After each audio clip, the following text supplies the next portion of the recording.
and that we're, as a species, our hair grows differently. Like, I do Yes. not know. I do not know why this is so hard for people to comprehend. I'm like, we're all born with different skin tones. We all are born with different eye color and things like that. So why is it so difficult for you to comprehend that people are born with different types of hair? Like, I don't get this.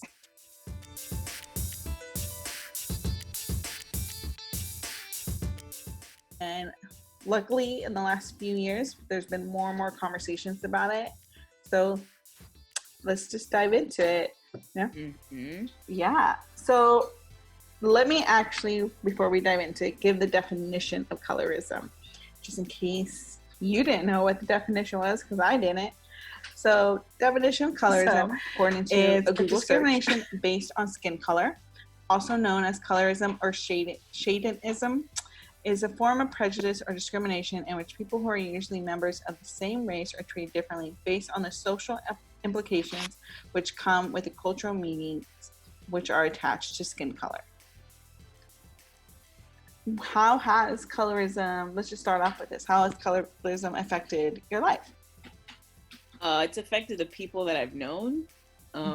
Like, I have my best friend. She is of a darker skin complexion than me, and because my neighborhood was predominantly Puerto Rican and Dominican, and a lot of the people look like me and like similar to your skin color, she was bullied, where she had some self-hatred, and she was like, I didn't want to be Black for a while. And I was like, oh, it's heartbreaking.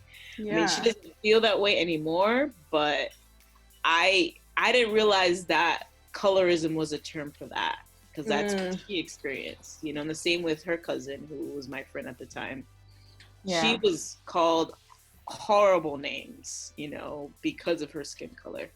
And I think, a lot of that stuff is inherent. It's in the community because of the anti-Blackness. They're just like, your proximity to Blackness makes you automatically unattractive and unappealing and subject to ridicule and bullying. And I mean, I realized in hindsight, I was like, oh man, that is awful. But because I was lighter, I never really experienced it. Like, I was made fun of, like, oh, because of my weight and because I wore glasses. But you gotta love middle school and high school, right? Like, everyone has to find a reason to pick on you. Yes. But like color, no, I don't. I think I've experienced racism. Like, when I went to NYU, where like all the white kids from Middle America wanted to party at, oh my God, NYU. And I was in communications department. The majority of the department was white, and I didn't really make any friends. Yeah. Yeah.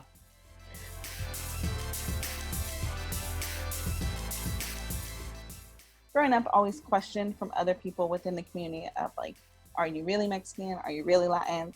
Because of just the way I am, right? I don't speak with an accent. I don't really know Spanish, and been here for my family's been here for 3 generations.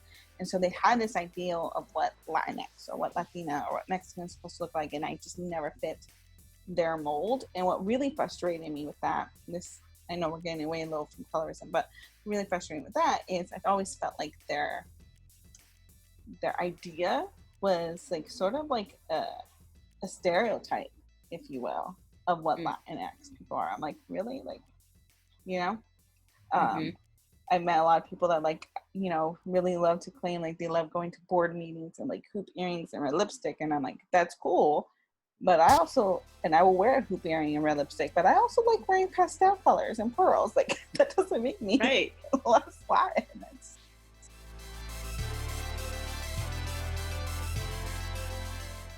Well, I also feel like I did myself a disservice because I was in high school with predominantly Black and Latinx folks. And because I was a nerd and alternative, I didn't really vibe with them. And I was really opinionated, and they're just like, oh, Rose, God, you crap on everything we like. And this is like, 97 to 2000 when like all the films were coming out that were geared toward my demographic. And also, one of my classmates was like, oh, why do you talk white? And I'm just like, how do you talk a color? How is that a thing? Right? I hate that. How do you talk, you know? And I'm just like, and so I've also tried to edit the way that would be like, what, I'm educated? But it's just like, yeah, but they're educated people that don't talk the way I do, right? They still, they speak in their vernacular. I'm thinking about this poet that I follow, and she's Boricua from Bushwick, and she's smart. She's getting a book published, and she never code switched. She speaks the way she does. She has an accent, you know. So like, it's possible to be educated and still not speak like me. I think I leaned into reading and I watched things, and I was like, I think I really leaned into, this is the way I guess things should sound, right? Because I was watching TV all the time. But like, so because of high school, because of that, I was like, well, I'm not gonna make friends with the brown kids because they're not gonna accept me. Yeah. And so yeah. I leaned into, I was just like, well, you know, whatever. What's up, white folks? What's up? But they were like, no, you're brown. We didn't know what to do with you. Yeah. Because I was part of HEOP, which is like this program for, you know, what did I say? It's like, it stands for Higher Education Opportunity Programs, and it's for basically Black and brown kids, or just like any kid who is smart and broke. Yeah. And so the majority of them are people of color from all the schools, right? College of Arts and Science, School of Ed, et cetera. And also I was a commuter. So that was like a huge disservice to me socially. So I just didn't make any friends because I was like, I don't want to be with y'all because I was already with y'all, versus I should have been like, let me lean into y'all. Now as an adult, like an older adult, I'm like, damn, I'm always looking, where are the brown and Black people? Where y'all at? Because I'm just like, I can't mess with y'all whites. I'm sorry. Yeah. I feel like I'm sort of in the middle a little bit. It's more of definitely feeling sometimes you're not 100% in one group, right? It's like, especially when I was younger, because you know when you're younger you're still trying to figure out who you are. So it's a little bit harder to find your place in the world if you're not 100% confident in like who you are and what you stand for. We all go through this in our teens and like in our 20s, and I definitely remember like when I was younger of just not fitting anyone's mold. And I too, people will say like, oh, you talk white, and I'm like, again, how do you talk color? And I think it's also just, you know, if you read a lot, which I think you and I both have in common, we read a lot, and we were kids of the 90s and like 80s, and so every movie you pretty much watched, like anyone that was successful, usually during that time, was like white. So you sort of, I think as a young kid, maybe come up with these ideas. If you want to be successful, this is the way you sound, and this is like how you're supposed to take, and this is how you dress. And then it's not until you get older that you have to break down those like thought process. But yeah, so it's just, it gets very annoying because I feel like even those little comments within the community really are hurtful. But like I was saying, it's like very hurtful because it sort of gives into the stereotype that already like the external world is telling us. Makes sense.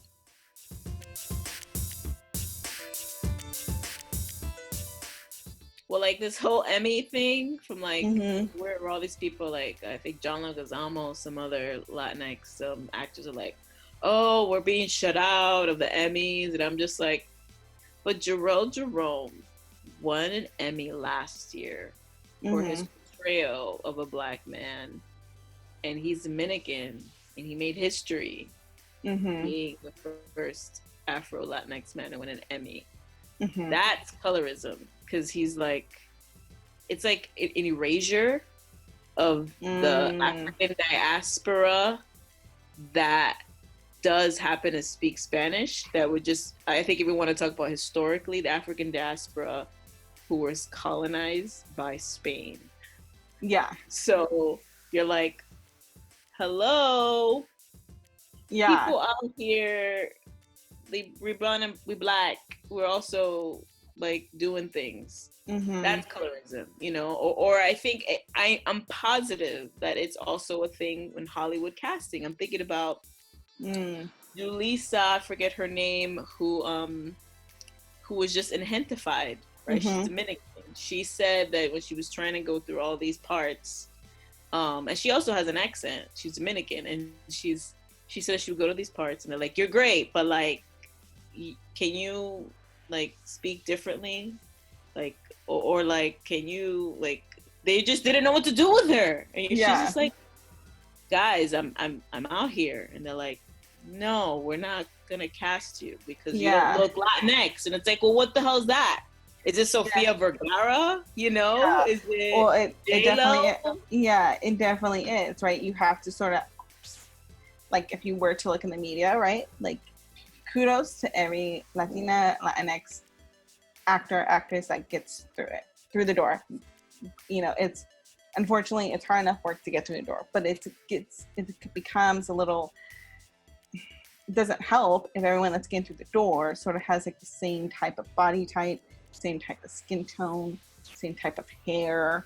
You know, it doesn't really give the full picture. So then you have the mass population having this one idea of what Latinx or Latinas look like, and that doesn't help anybody. So, Yeah, and I yeah. also feel like that, you know, the older generation of Latinx folks, like I'm thinking about Edward James Olmos, Mm-hmm. and what is it? There was Lisa Vidal. Mm-hmm. They're also like they're like, oh well, I'm this, and you're just like, they're not paying attention that colorism is a thing, that it's always been a thing, but because they're lighter skinned, they haven't experienced it.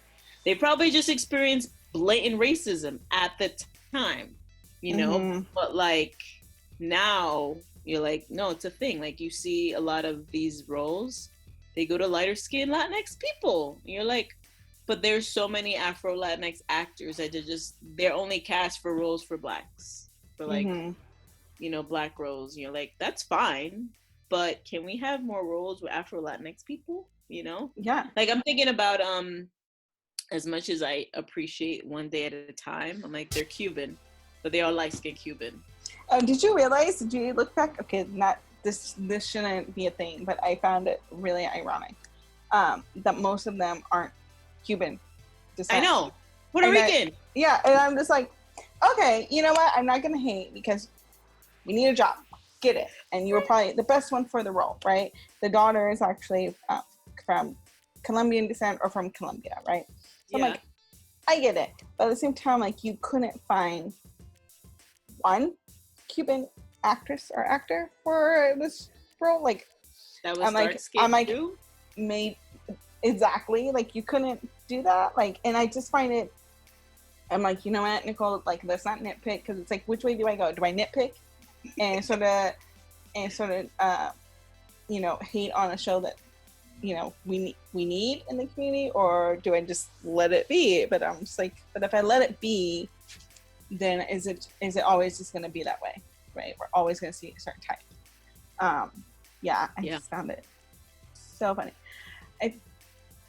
I also wanted to say that the way that I see colorism in my community is with the partners that my cousins and my aunts and uncles have chosen, you know, as mates.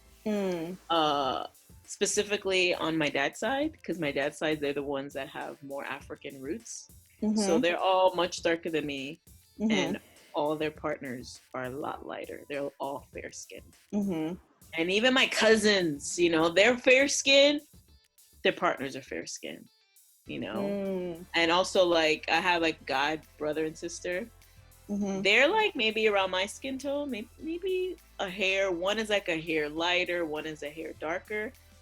Both of their partners white.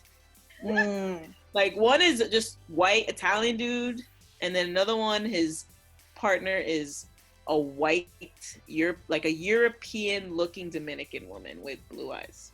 And both of their children, because they both have kids, are they're white. white with Yeah. light eyes. And I'm just like, oh, it's that whole thing of I've never heard this until media. We did this Mm-hmm. whole conversation about mejorar la raza, Mm-hmm. right? Like better the race. And that's what I see when I Sure. see those pairings and those children. I'm like, oh, That I see that just you. sounds like a slogan for a Spanish slogan for Nazis. You know what I mean? Right? It's Mejorar just la raza. it's so bad. Yeah, Yeah. I mean, I never heard it growing up, but I'm like, oh shoot, because like it's the way, you know, they've decided to have their partners that are lighter skinned. And I know people talk about, oh, well, you love who you love, and I'm just like, but you're also affected by media, and also there's Mm-hmm. anti-blackness in my community, and the Latinx community. There is anti-blackness there, where Oh, it's just there like there definitely is. There's fairer definitely skin, anti-blackness in our the more community. attractive you are, the Yeah. more coveted you are. Yeah. We don't want in our community, we want to always align ourselves, which I find appalling. And I'm like, really? Align ourselves with the oppressors than the oppressed, right? We want to align ourselves with our Spanish roots, because for some odd fucking reason, that's amazing, right? But we don't want to align ourselves with our indigenous roots whatsoever, right? Yeah. Because we want to feel, again, we want to feel powerful, we want to feel in control, we want to feel like we're the winners, we don't want to feel like we're the losers. And I feel like that's such a we are both the winners and the losers, like, you know. So it's annoying. Me personally, because, you know, like, my husband's like super white. Grew up in the Bay Area, and so, but it's, for me, going back, and I talk about this, going back to, like, when I was younger, because I got teased a good amount, especially in elementary and middle school, from other Mexican kids, that I wasn't Mexican enough. I never felt like I could date when I was younger. I think now, if I was single, you know, if Nick died tragically in a car accident or something, and I say car accident because he drives like 900 miles per hour, so I'm like, that's just the way you're gonna go. Let's just be honest with ourselves. But my dating habits would definitely be different. But because when I was younger, all the other Mexican kids would just make fun of me. They would make me feel bad about myself. They would make me question myself. And so, but when I hung out with, like, white kids, they, in a way, sort of be like, oh, you're Mexican, so this must be how all the other Mexicans are. Like, you know what I mean? Like, I was like a representative, right? Which I didn't take too, like, offense to, because I was just like, I'd rather just be almost accepted for who I am and sort of just set the bar for you than constantly having to defend who I am, right? And so that's sort of, like, from a young age, guided my dating habits, right? It wasn't until college and even grad school, so I met, like, other, you know, Latinx, Latino, Black professionals, like, you know, really young, like, men professionals, and I was just like, oh, if I was still single, like, if I was still single and I waited till then, till now, I tease Nick, I'm like, you ruined everything. But yeah, so it's just sort of like, you know, that's sort of just my experience, because I've always had, like, those an internal dialogue with myself. I'm like, oh, like, is it like, did I make this choice, like, freely? But I'm also, you know, I work in marketing, so I know marketing plays a big role in our decision making. We all like to think we're individuals, but, you know, there's reasons why we buy certain things, right? Or was I told this, you know? And I knew. I mean, I also think about the colorism in Dominican Republic and how Dominicans hate the Haitians. Like, they don't hate them, but it's just this contention that is historical, you know, that is steeped in anti-blackness. They're just like, you know, I'll never forget. I think I've heard my father say, my father has a lot of African roots, and he's like, oh, eso se parece como un haitiano, and he's saying it like a bad thing. He looks like a Haitian. What? My dad's grandfather was Haitian.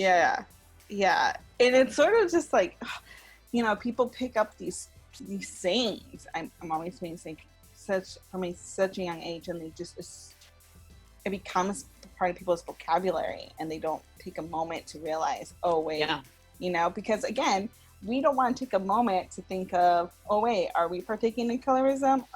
Did we say a racist thing? Did we say a prejudice thing? Because, you know, we all like to think we're like these beautiful angels that never done anything wrong. But it's like, you have to have those moments where you take a step back and really like analyze yourself of like, what am I doing to contribute to this like toxic ideology of like, you know, to be fair skinned, to be white is like better. You know?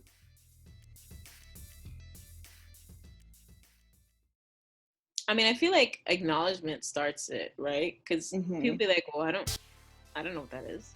You know, like I could have been like, well, I've never experienced it, so I don't know what that is, but I know it exists because I've seen it. Yes. You know?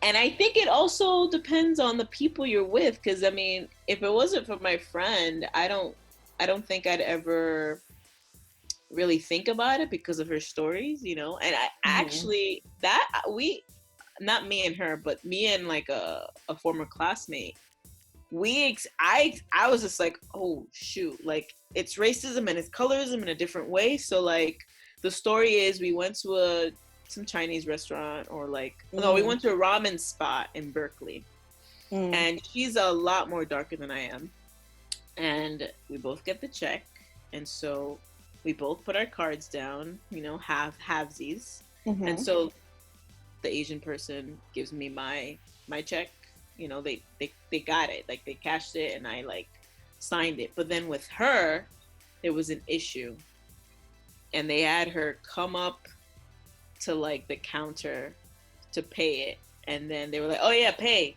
oh yeah, here, make sure the tip, and they kept repeating to make sure you leave a tip. And I was like so confused about the interaction. I was like, what? And I was like, oh, they assumed because she was black girl than me that she wouldn't be able to pay. And it was like they wanted to make sure that it wouldn't like decline. Yeah. You know, and I was like, holy crap. Which also brings up, and this is a completely different conversation, so we could talk about this later, but it also brings up, I'm like, it's an Asian restaurant owner. So it's one POC making it hard for another POC. Like, it's like, you guys, we're in this to fucking get it. You know what I mean? It's like, but that's, and that, like, those little incidents, and I can only imagine, I cannot speak for this because I've never had to live in that life. But I could just imagine if you're constantly having to deal with those situations, especially when you're younger, the toll it would take on your mental health, right? Because you're constantly being told from every corner of the universe that you're just not good enough, right? And so when we have these comments that are these sayings in either English or Spanish in our community, we have to realize we are part of that ugly machine that we're bringing people down.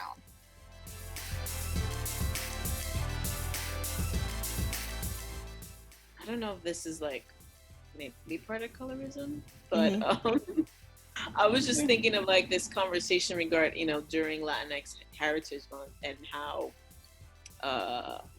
people are grappling with the term Latinx and just Latinidad in general, because they're like, there is some sort of erasure there for, you know, people in the African diaspora and indigenous communities. And I'm thinking specifically because at my job, we're doing events, weekly events, and we're going to have somebody who is from the Garifuna population, which I didn't really know existed until they mentioned it.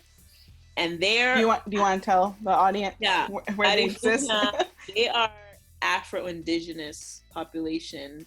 I'm pretty sure they sort of were like more in Honduras, and there's like a bunch of Guatemala, you know, and they're just Afro-Indigenous, right? They weren't colonized by Spain. Like they don't speak Spanish. They speak like Arawak language. So it's like they're not Latinx, right? Because they weren't conquered by Spain. So that's why like Oh. they don't have any Spanish colonization. There was a bunch of slaves that landed on their island and they're like, all right, and they just sort of intermingled. So they're African and indigenous. So I'm just like, why are so many people like, oh, you're not this and that? I just like, they were our colonizers. You know, Right. we're all hanging on to the colonizer, right? Yeah. The colonizer's language. Yeah. And that's another thing. It's like, that would be a fun thing for anyone in our audience to Google. It's like, wherever your ancestors were, what was the indigenous language there? Because I'm sure there was thousands of indigenous languages that just were instantly erased, just like how there was a lot of indigenous spirituality that was instantly erased with Catholicism. That's a whole other conversation right there too. There's a lot of conversations we could go from this. There are.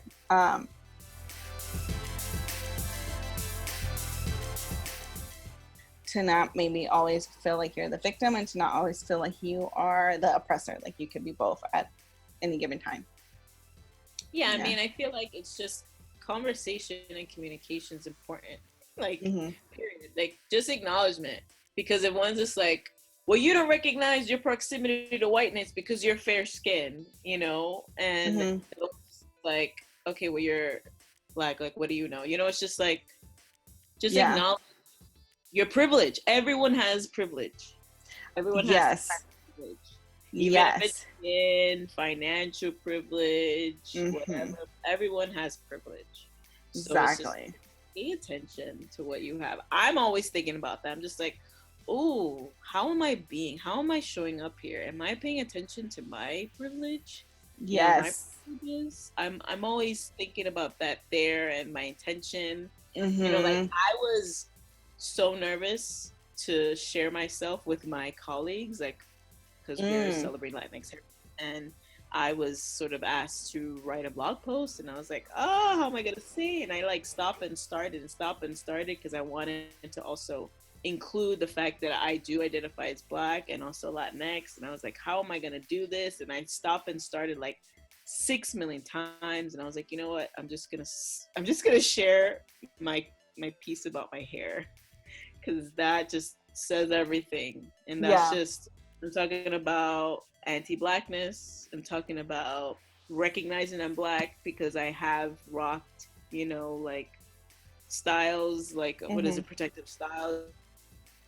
Thank you, Rose, for having this conversation with me. I know we touched on a lot of different points very broadly. So if you guys have any questions and you want to ask us, definitely put them in the comments below or on here on Facebook. And then we will try to answer them. Please ask the questions nicely. Don't be rude about it. Because again, like I said, we're not experts at this. We're not historians. We are aware of that.